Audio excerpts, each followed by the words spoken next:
Good morning, it's Dave with the Gardener's Touch with my daily improvement, leading by example.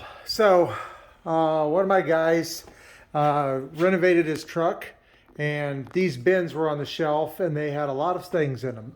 And as you can see, he had them labeled, and they were somewhat, they were much better than anybody else in the industry and any of the rigs I go into, I see that I've photographed, but they still are not up to the standards that we'd like to be at. So he emptied out everything and he used a lot of the same tools, and then there were extras. They were left in here on this shelf because we didn't know what to do with them.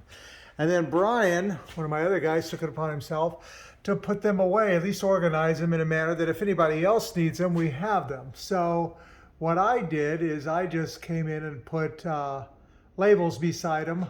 So you see we got the pipe cutters there, and we've got the nipple extractors, and we've got the T-handle tools for all the still stuff.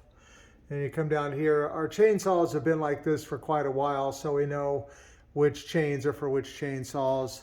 And down here we've got our jute and our edger blades and our florist wire. These are all things we use on a pretty regular basis.